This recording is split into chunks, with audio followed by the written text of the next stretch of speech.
Good afternoon, college football fans, and welcome to today's College Football Playoff Committee meeting. Now, I'm sure you've all heard the recent news about the upcoming expansion to the College Football Playoff, but what does that mean exactly? Before we can go into that, we'll take a look into what college football was like before the playoffs, what the playoffs look like now, and what the expansion means for college football. And hopefully you'll all have a better understanding by the end of this speech. So, before we even get into talking about the playoffs now, we have to understand what college football was like before them. Now, the first season of college football took place in 1869. And for reference, this is what they were driving, and that was 30 years before the American Civil War. So, college football is pretty old. Now, the first season took place between Rutgers University and Princeton University. Those were the only two teams at the time, and it was only a 2-game season. And they actually ended up tying, so the title was split.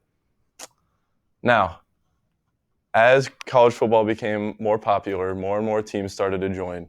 The teams that would join were Ivy League teams like Harvard, Yale, and other really old schools that have been around for a long time.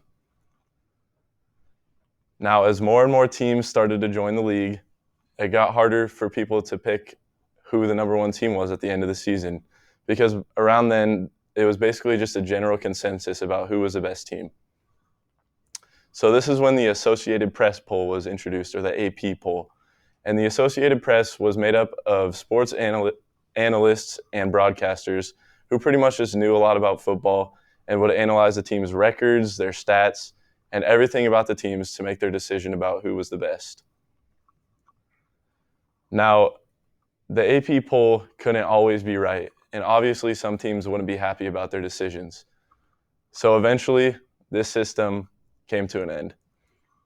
And this is when the Bowl Championship Series, or the BCS, was introduced. Now, the BCS was a series of 5 different bowl games after the regular season of football that took place between the league's top 10 teams.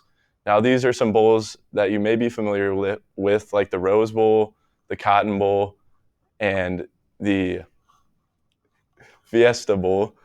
And some teams that you may recognize from winning these championships would be Nebraska, Florida, and Miami.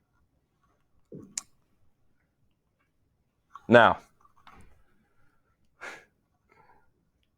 some people still weren't happy with the way the system worked, because it still worked based off of who the AP poll decided was the top 2 teams in the nation. So imagine being a number 3 team or a number 4 team that didn't make it into the final game. Those fans weren't very happy. So now this is where the college football playoff comes into play. And the college football playoff is a tournament-style postseason that takes place between the nation's top 4 teams, and whoever wins both games would be crowned the national champion. Now, the college football playoff committee would make rankings towards the end of the season to decide which teams would be included in the college football playoff. And it could be seen as similar to the AP poll. The committee is made up of around 15 members, and actually recently today they just added 3 more members. And the members are people like old head coaches, athletic directors, and people who have been involved in the sport. So like I said before, the college football playoff committee rankings can be seen as similar to the AP poll. So a lot of people aren't happy with this. Like, imagine being the 5 and 6 seed teams that didn't make it into the playoffs. So this causes a lot of people to feel like the system is unbalanced and that there's need for change. Now this is when, according to the NCAA, if you look on their website, you can actually see how uneven these playoffs have been. They've only been around for 9 years, and there's only a handful of teams that have dominated the rankings, such as Alabama, Ohio State, Clemson, and Oklahoma. And there's not many other teams that end up making it into the postseason. So this is when our new expansion is coming into play.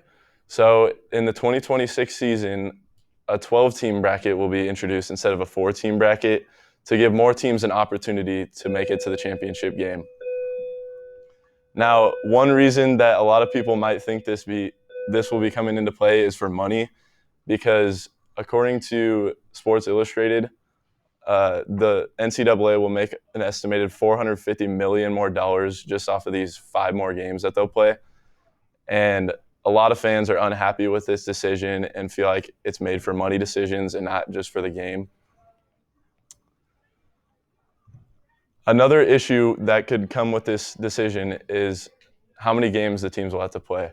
As of right now, a regular college football season is only 12 games, and if you make it to the national championship now, it would be 2 more games.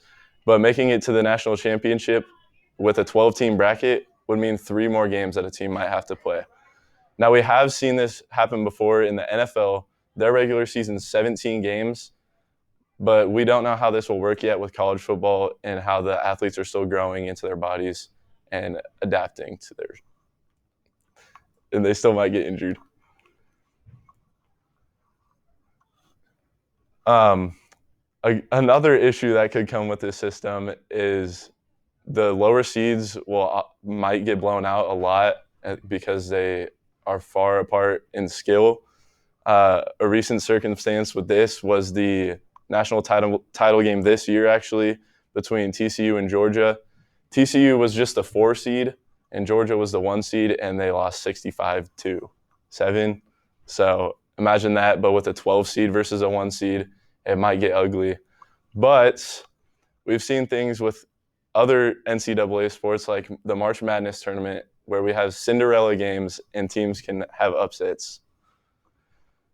So there's really no telling if we'll still see the same teams that have had a dynasty for so long, if they'll keep dominating, or this new system will provide some light for smaller teams. So as this meeting comes to a close, hopefully you learn something about the past of college football before the college football playoff, our current college football playoffs, and what the expansion holds for the future. Thank you, and I'll see you in September.